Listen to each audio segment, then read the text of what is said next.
Mga ka-people, magandang araw, magandang umaga, magandang tanghali kung saan man kayong sulok ng mundo. Ngayon sa videong ito, ating panoorin at pakinggan natin ang mga sagot o katanungan tungkol sa mga bersikulo ng ating Biblia. Ngayon ating mapanood ang isa nating kababayang taga-Apalit, Pampanga na nagtatanong or magtanong kay Brother Eli Soriano sa dating daan kung ilan ba talaga ang Diyos o sino ba talaga ang Diyos, ang Ama o ang Anak ba ang ating susundin o sasambahin. Dito ipaliwanag ng ating butihing Brother Eli Soriano na kilala natin ito sa pagsagot at pagtatalakay sa mga bersikulo. Napakatalinong tao itong si Brother Eli Soriano. Kaya bago po natin panoorin ang video, siyempre hanggang sa dulo ay ating tatapusin para malaman natin ang katotohanan. Bago pang lahat, siyempre intro muna tayo.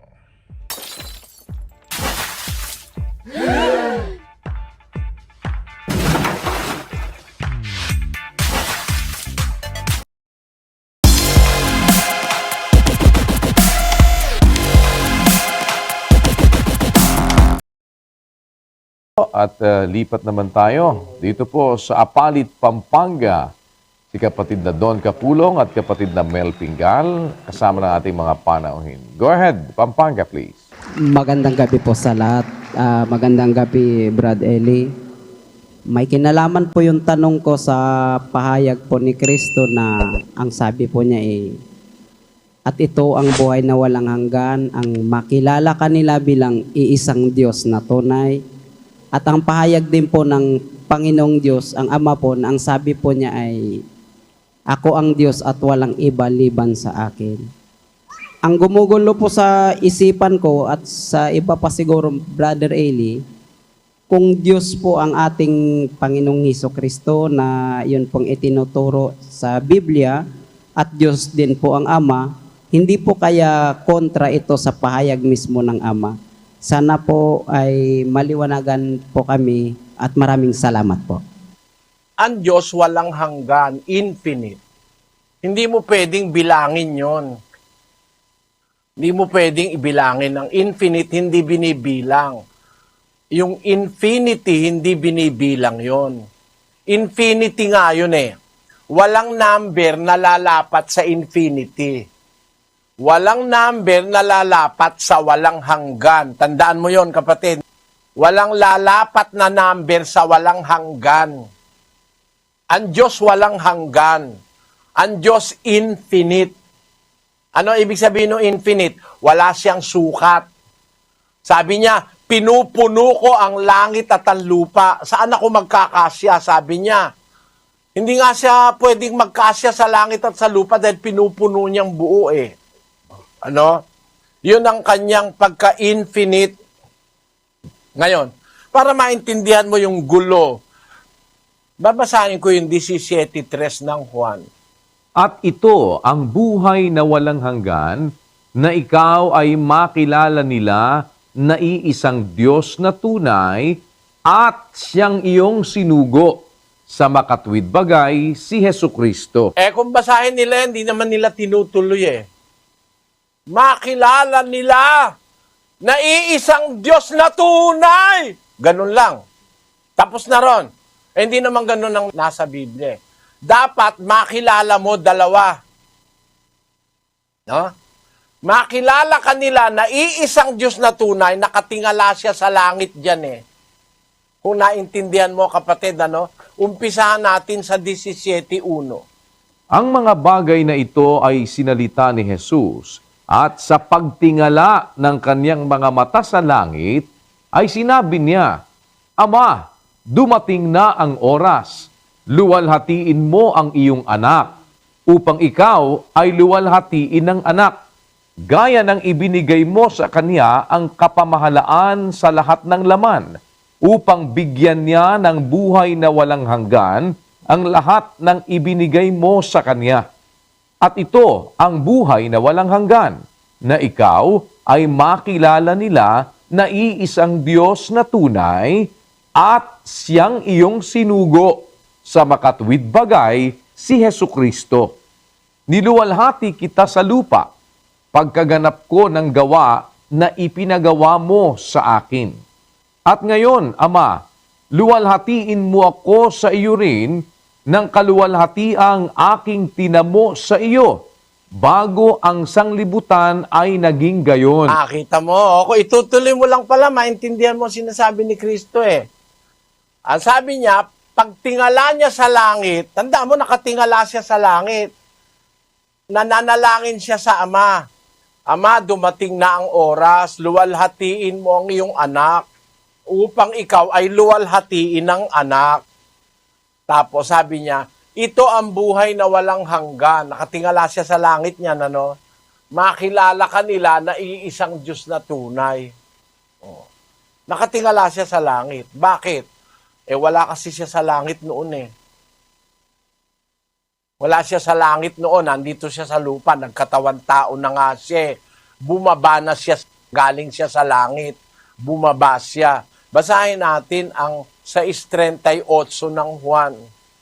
Sapagkat bumaba akong mula sa langit, hindi upang gawin ko ang aking sariling kalooban, kundi ang kalooban ng nagsugo sa akin. Di wala na siya sa langit. Bumaba nga siya eh.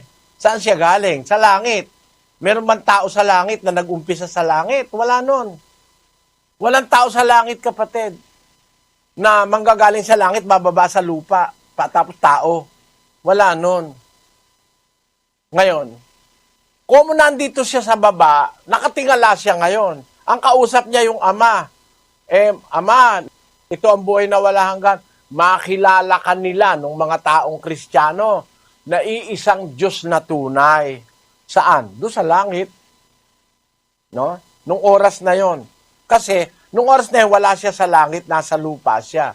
Ba't siya nasa lupa? Bumabae ka akong mula sa langit. Pero kung itutuloy mo sa 17:5, ngayon, Ama, luwalhatiin mo ako sa iyo rin ang kaluwalhati ang aking tinamo sa iyo, bago ang sanlibutan naging gayon. Wala pa palang sanlibutan eh, nagtamo na siya ng kaluwalhatian sa Ama eh. Ano? Kaya past tense na eh. Luwalhatiin mo ako ng kaluwalhati ang aking tinamo sa iyo, bago ang sanlibutan naging gayon. Paano naging tao yan? Meron ba tao na nauna pa sa sanlibutan? Kung tutuloy pa natin dyan sa 17 pa rin, ano? Ang itinuturo lang sa inyo dyan, 17:3 eh. Inaalis niya na yung iba eh. Punta ka sa 17:24, kapatid na Daniel. Ama, yaong mga ibinigay mo sa akin ay ibig ko kung saan ako naroroon, sila naman ay dumuong kasama ko, upang makita nila ang kaluwalhatian ko na ibinigay mo sa akin, sapagkat ako'y iyong inibig bago natatag ang sanglibutan. Tamo, bago pa natatagan sa libutan, inibig na siya ng Ama eh. Binigyan na siya ng kaluwalhatian eh. Kaya sabi niya, nung papanik na siya uli sa langit, Ama, yung mga binigay mo sa akin, gusto ko, kung saan ako naroroon, doon din sila dumuon. Para makita nila yung kaluwalhatiang ibinigay mo sa akin, sapagkat ako'y inibig mo bago natatagan sa libutan. Nauna pa pala siya sa universo eh. No? Paano ngayon tao yan? Ganito, babalikan ko 17:3, at ito ang buhay na walang hanggan, na ikaw ay makilala nila na iisang Diyos na tunay, at kaya nga may koma tapos may ate. Dapat makilala mo rin at siyang iyong sinugo sa makatwid bagay si Jesucristo. Dapat, kung kinikilala mo yung Ama, kilalanin mo rin si Kristo. Dalawa silang kikilalanin mo. 14:1 ng Juan. Huwag magulumihanan ng inyong puso. Magsisampalataya kayo sa Diyos. Magsisampalataya naman kayo sa akin. Dalawa silang kikilalanin mo eh.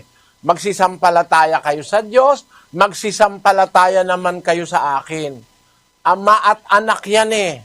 Ngayon, yung anak ba ng Diyos, sino ba ng anak doon? Basahin natin ang 2:7 ng awit. Aking sasaysayin ang tungkol sa pasya. Sinabi ng Panginoon sa akin, ikaw ay aking anak. Sa araw na ito ay ipinanganak kita. Ngayon, nung palang araw pa, matagal na, sabi ng Diyos, ikaw ay aking anak, sa araw na ito, ipinanganak kita. Bakit ipinanganak ng Diyos yung anak? Saan ba nag-umpisa yung anak? Basahin natin ang 1:18 ng Juan. Walang taong nakakita kailanman sa Diyos ang bugtong na anak na nasa sinapupunan ng Ama, siya ang nagpakilala sa Kanya. Nung umpisa pala, yung anak nasa sinapupunan ng Ama. Yung anak na nasa sinapupunan ng Ama, ipinanganak niya. Kaya sabi ng Diyos, ikaw ay aking anak, sa araw na ito, ipinanganak kita. Kailan naganap yung panganganak sa kay Kristo? Yung Ama kasi nanganganak yun eh. Nung may kausap ako doon sa Pampanga, ibig ba sabihin, ang Diyos nanganak? Bakit ka tutol ka ba sa nasa Biblia? Sabi ng Diyos araw na ito, pinanganak kita. Sino nanganak? Iba yung ipinanganak ni Maria. Ang ipinanganak ni Maria, yung katawang tao. Pero ang Diyos, nanganak siya mismo. Sa araw na ito, pinanganak kita. Kailan nangyari yung panganganak na yon? Bago ang sanlibutan ay natatag. Ulitin natin ang 24. Ama, yaong mga ibinigay mo sa akin ay ibig ko kung saan ako naroroon, sila naman ay dumuong kasama ko upang makita nila ang kaluwalhatian ko na ibinigay mo sa akin sapagkat ako'y iyong inibig bago natatag ang sanglibutan. Kung natatag ang sanlibutan pinanganak na siya ng Ama Galing siya sa sinapupunan ng Ama. Ganito ngayon, kapatid, makinig ka mabuti. Hindi ba si Eva galing sa tadyang ni Adan?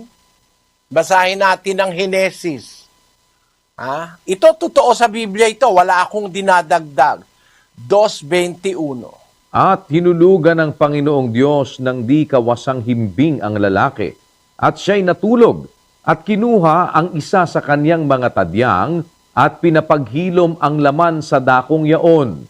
At ang tadyang na kinuha ng Panginoong Diyos sa lalaki ay ginawang isang babae, at ito'y dinala niya sa lalaki. At sinabi ng lalaki, ito nga'y buto ng aking mga buto, at laman ng aking laman. Siya'y tatawaging babae, sapagkat sa lalaki siya kinuha. Kaya't iiwan ng lalaki ang kanyang ama at ang kanyang ina, at makikipisan sa kanyang asawa, at sila'y magiging isang laman. Kita mo, doon ang galing yung prinsipyo na yung mag-asawa, isang laman. Bakit?